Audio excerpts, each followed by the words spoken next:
सोनल अपना इरादा बदलकर बोल वापस रखना चाहती थी, मगर इससे पहले ही उसकी नजर सेजल की तरफ चली गई। उसकी नजरें सोनल पर ही जमी हुई थी, जैसे वो इंतजार कर रही थी कि सोनल कब सिद्धार्थ को अपने हाथों से कुछ भी सर्व करती। शायद वो ये देखना चाहती थी कि सिद्धार्थ उसके हाथों से खाना खाता है या नहीं। सोनल अब ये बटर चिकन का बोल ना तो रख पा रही थी, ना उसे सिद्धार्थ को सर्व कर पा रही थी। आखिरकार उसने बोल वापस रख दिया। ये देखकर सेजल का चेहरा उतर गया। सोनल ने भगवान का नाम लिया और अपनी प्लेट में ही स्पून की मदद से बटर चिकन निकालकर उसे सिद्धार्थ की प्लेट की तरफ बढ़ाया। हालांकि ऐसा करते हुए उसके हाथ कांप रहे थे। इससे पहले कि वो सिद्धार्थ की प्लेट में उसे डाल पाती, सिद्धार्थ ने बीच में ही उसका हाथ पकड़ लिया। सोनल की घबराहट से हालत खराब हो रही थी। न जाने सिद्धार्थ अब उसे क्या कुछ नहीं सुनाएगा। मगर वहां मौजूद हर किसी को सरप्राइज करते हुए सिद्धार्थ ने सोनल के हाथों को अपने मुंह के पास लाते हुए उसकी जूठी स्पून से खाना खा लिया। सोनल तो ये देखकर जैसे सुन्न पड़ गई थी। सेजल और उत्कर्ष को भी यकीन नहीं हो रहा था कि वाकई में सिद्धार्थ ऐसा कुछ कर सकता है। जब सेजल को यकीन हो गया कि ये सपना नहीं सच है, तो उसने खुश होकर सिद्धार्थ के सिर पर हाथ फेरते हुए कहा, जब तूने कहा था ना कि तू शादी करने के लिए तैयार है, तो तेरी बात सुनकर ना तो मुझे और ना ही तेरे पापा को इस बात पर यकीन हुआ था। हमें लगा शायद तो बस हमारा मन रखने के लिए ऐसा कह रहा है, लेकिन आज तुम दोनों का प्यार देख कर ना मुझे यकीन हो गया है। सोनल से अच्छी लड़की मेरे सुड्डू को मिल ही नहीं सकती है। मैं सच में बहुत खुश हूँ तेरे लिए।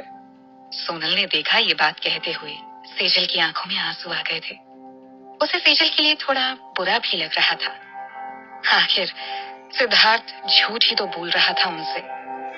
क्या मैं इतना गैर जिम्मेदार लगता हूँ आप दोनों को? खैर कोई बात नहीं, अब तो यकीन हो गया ना आप दोनों को कि सचमुच मैं अपनी पसंद की लड़की से शादी करने जा रहा हूँ। सिद्धार्थ ने नाराजगी दिखाते हुए पूछा। सोनल अभी तक उस स्पून को ही देखे जा रही थी, जिससे सिद्धार्थ ने अभी अभी खाना खाया था। इसने अभी अभी सिद्धार्थ के होठों को छुआ था, तो क्या इसे इनडायरेक्ट किस कह सकते हैं? सोनल ने मन ही मन सोचा और फिर उड़ते हुए खुद ही अपने आप को डांट भी लगा दी। कुछ भी मत सोच सोनल, ये सिर्फ वो अपने पेरेंट्स को दिखाने के लिए कर रहा है। डिनर के बाद सब लोग लिविंग रूम में आकर सोफे पर बैठ गए। सेजल ने डिनर के बाद सबके लिए स्पेशल कश्मीरी चाय बनवाई थी। ये चाय खास कश्मीरी ग्रीन टी लीव्स, इलायची, दालचीनी, ड्राई फ्रूट्स, बेरीज और केसर को डालकर बनाई जाती है। उसकी खुशबू ही मूड को फ्रेश करने के लिए काफी थी।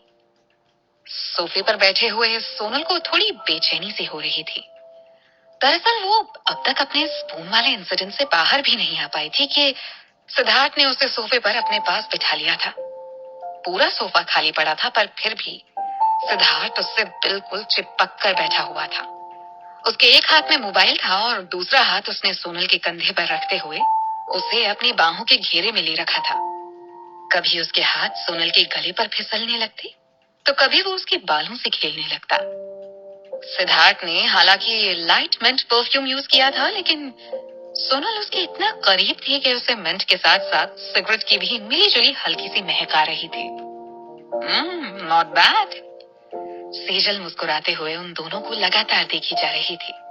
वो उत्कर्ष से चिपकते हुए बोली, देखिए जी, इन दोनों का प्यार देख कर ना मुझे हमारा वक्त याद आ रहा है। याद है आपको, हम भी ऐसे हमेशा एक दूसरे में खोए रहते थे। सेजल की बातें सुनकर सोनल के चेहरे पर लाली छाने लगी थी। क्या सच में वो और सिद्धार्थ साथ में इतने अच्छे लगते हैं? Oh, really? जरा एक बार अपने हस्बैंड का चेहरा भी देख लीजिए, आप भले ही रोमांटिक हो जाएं। इनसे ऐसी कोई उम्मीद मत रखिएगा, सिद्धार्थ ने जमाई लेते हुए कहा। उत्कर्ष ने चिढ़ते हुए एक नजर सिद्धार्थ पर डाली और बोले, हाँ बेटा, तुम तो जैसे आसमान से टपके थे हमारी गोद में। मैं कितना रोमांटिक हूँ उसका प्रूफ तुम खुद हो। कहते हुए उन्होंने सेजल को अपने और करीब खींच लिया और प्यार से उसे चाय पिलाने लगे। सिद्धार्थ और सोनल मुस्कुराते हुए बस उन्हें ही देखे जा रहे थे। खाली कप को सामने पड़े टेबल पर रखते हुए उन्होंने पूछा, तुम दोनों सचमुच शादी को लेकर सीरियस हो? अभी अभी भले ही वो मजाक के मूड में थे, लेकिन अब उनकी आवाज में सीरियसनेस साफ साफ झलक रही थी। सोनल को कमरे के माहौल में अचानक टेंशन घुलती हुई सी महसूस हुई। सिद्धार्थ ने कुछ देर तक तो कोई जवाब नहीं दिया, पर फिर प्यार से सोनल के गाल पर अपने हाथ से सहलाते हुए उससे पूछा, तुम क्या चाहती हो? हम्म? उत्कर्ष ने अब सीधे सोनल की ही आंखों में देखते हुए सवाल किया। हाँ, मैं भी पहले तुम्हारा ही ओपिनियन जानना चाहूंगा, क्योंकि तुम्हारी उम्र कुछ खास नहीं है और मैंने सुना है कि तुम अभी भी कॉलेज स्टूडेंट हो। क्या अभी शादी के लिए तैयार हो? सोच समझ कर ही डिसीजन लिया होगा तुमने। सेजल जिस दिन हॉस्पिटल में सोनल से मिली थी, उसी दिन घर आने के बाद से उसने सोनल के बारे में उत्कर्ष को बताया था, और उसने अपने स्तर से सोनल के बारे में खोजबीन शुरू कर दी थी। उसने इसके लिए एक प्राइवेट डिटेक्टिव भी हायर किया था, ताकि वो सोनल का फैमिली बैकग्राउंड जान सके। जल्दी ही सामने आ गया कि वो मेहता ग्रुप ऑफ कंपनीज की इकलौती वारिस है, मगर उसके अंकल आंटी ने उसकी सारी प्रॉपर्टी पर कब्जा करके उसे दर दर की ठोकरें खाने के लिए मजबूर कर दिया है। वो ये सब कुछ सीधे सोनल से तो नहीं पूछ सकते थे, सो उन्होंने अपने स्तर से सारी बातें पता लगाने का फैसला किया। उत्कर्ष ने एक बार गाड़ी से चुपचाप सोनल का पीछा भी किया था। उसकी सादगी से वो काफी इंप्रेस हुए थे।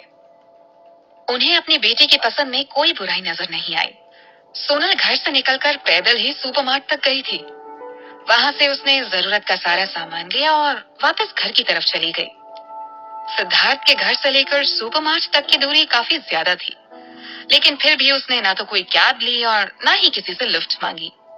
रास्ते में थक जाने पर वो एक दो बार किसी पेड़ या शेड के नीचे कुछ देर रुक जरूर गई थी। उत्कर्ष को सोनल में सादगी और खूबसूरती के साथ साथ सेल्फ रिस्पेक्ट की भी झलक देखने को मिली। उत्कर्ष उन लोगों में से नहीं था जो इंसान को पैसे से तोलते हैं या फिर उसका सोशल स्टेटस देखकर उससे रिश्ता जोड़ते हैं। वैसे भी कपूर्स का रुतबा और फाइनेंशियल कंडीशन अभी ऐसी थी कि हर कोई उनसे रिश्ता जोड़ना चाहता था। ऐसे में अपने लेवल के लोगों से रिश्ता जोड़ना भले ही सोने पर सुहागा होने वाली बात होती, मगर सोनल जैसी सिंपल बहू के घर में आने से भी उनके सोशल स्टेटस के ऊपर कोई फर्क नहीं पड़ने वाला था। वैसे भी सिद्धार्थ उनका इकलौता बेटा था और उसकी खुशी के लिए उसकी पसंद की लड़की को अपनाने में उन्हें कोई प्रॉब्लम नहीं थी। वो बस इतना चाहते थे कि लड़की अच्छे बैकग्राउंड से हो और वेल एजुकेटेड हो। उत्कर्ष का सवाल सुनकर सोनल को तुरंत समझ में आ गया कि उसके होने वाले ससुर जी ऑलरेडी उसकी पूरी कुंडली निकाल चुके हैं। उसे भी अब हर सवाल का जवाब सोच समझ कर देना पड़ेगा। उसने बस मुस्कुराते हुए हाँ में सिर हिला दिया। वैसे भी घर के बड़ों के सामने ज्यादा बोलने का रिस्क नहीं लेना चाहिए, मगर सेजल को उत्कर्ष का यूं सोनल से सवाल जवाब करना पसंद नहीं आया। मुझे एक तो इतनी मुश्किल से सुड्डू शादी के लिए तैयार हुआ है, और आप हैं कि खुश होने के बजाय अपनी बहू से इतने सारे सवाल जवाब कर रहे हैं। मैंने बताया ना आपको कि वो दोनों एक साथ ही एक ही घर में रहते हैं। अब हमारे और आपके वाला जमाना थोड़ी है कि आपस में बात करने के लिए इतने पापड़ बेलने पड़ते थे। आजकल के बच्चे पहले ही एक दूसरे को अच्छे से समझ लेते हैं। आई एम श्योर उन दोनों ने सब सोच समझ कर ही किया होगा, है ना सोनल? सेजल ने उत्कर्ष की बातों पर नाराजगी जताते हुए कहा। सेजल एक्चुअली सिद्धार्थ की शादी के लिए मान जाने भर से ही इतना खुश हो गई थी कि उसने तो अपने पोते पोतियों का नाम तक सोच लिया था। उत्कर्ष और सेजल की शादी को भले ही 30 साल हो गए थे, मगर उत्कर्ष आज भी सेजल से उतना ही प्यार करते थे। सेजल की डांट सुनने के बाद उन्होंने लाचारी से सिद्धार्थ की तरफ देखते हुए अपने हाथ खड़ी कर दिए। सिद्धार्थ को ये सब देखकर हल्की सी हंसी आ गई। उत्कर्ष ने एक गहरी सांस लेते हुए कहा, अरे भाई, जब तुम दोनों ने सब कुछ सोच ही लिया है तो फिर शादी कब करनी है वो भी बता दो। सेजल ने भी खुशी से चहकते हुए कहा, हाँ, तुम दोनों की जब मर्जी होगी हम उसी वक्त तुम्हारी शादी करवा देंगे। मेरे सुट्टू की शादी ऐसी होगी जैसी अब तक किसी की नहीं हुई होगी। ऐसा धूम धड़ाका होगा कि पूरी दुनिया देखेगी। सुनकर सोनल का दिल बैठ गया। आंटी, वो उसने कुछ कहने की कोशिश की, मगर सिद्धार्थ ने बीच में ही उसकी बात काट दी। मॉम, हम अभी बस कोर्ट मैरिज करना चाहते हैं। देखिए, सोनल अभी कॉलेज में ही है और अपनी पढ़ाई पर ध्यान देना चाहती है। मैं भी नहीं चाहता कि वो डिस्ट्रैक्ट हो, सो आप जैसा चाहती हैं वैसे भी हमारी शादी होगी, मगर तब जब सोनल की स्टडीज कंप्लीट हो जाएंगी। आई होप आप लोगों को इससे कोई प्रॉब्लम नहीं होगी। सिद्धार्थ ने अपने पेरेंट्स से बिल्कुल सीरियस होकर ये बात कही थी। सोनल तो बिल्कुल सरप्राइज्ड हो गई सिद्धार्थ की ये बात सुनकर। उसे तो उम्मीद ही नहीं थी कि सिद्धार्थ इस बात के लिए मान जाएगा। मगर न केवल वो माना, बल्कि खुद ही आगे बढ़कर अपने पेरेंट्स से भी इस बारे में उसने बात कर ली थी। सिद्धार्थ ने सोनल की तरफ देखा, जो इस वक्त उसकी तरफ खुशी और हैरानी दोनों से देख रही थी। उसकी आंखों में अपने लिए रिस्पेक्ट देखकर सिद्धार्थ को भी अब सुकून मिल रहा था। सेजल का उतरा हुआ चेहरा देखकर उसने उसे प्यार से रिक्वेस्ट करते हुए कहा, मॉम, मॉम, मैं जानता हूँ आप मेरी वेडिंग सेलिब्रेशन बहुत बड़े लेवल पर करना चाहती हैं, मगर इससे सोनल अपनी स्टडीज पर फोकस नहीं कर पाएगी। और मेरी आप दोनों से रिक्वेस्ट है कि प्लीज अभी इस बारे में किसी को कुछ मत बताइएगा, वरना मीडिया को तो बस मसाला चाहिए होता है न्यूज बनाने के लिए, यू नो दैट। और मैं नहीं चाहता कि इन सब चीजों की वजह से सोनल को इस वक्त कोई स्ट्रेस हो। उत्कर्ष ने मुस्कुराते हुए कहा, जैसा तुम दोनों चाहते हो वैसा ही होगा। मुझे ये देखकर वाकई बहुत खुशी हो रही है कि तुम दोनों समझदारी से अपने फैसले ले रहे हो। खासकर सिद्धार्थ, तुम अपने अलावा भी किसी और की खुशियों की परवाह कर रहे हो, ये देखकर मुझे अच्छा लगा। सोनल ने सिद्धार्थ की फैमिली के साथ काफी वक्त बिताया। इस पूरे टाइम सिद्धार्थ ने एक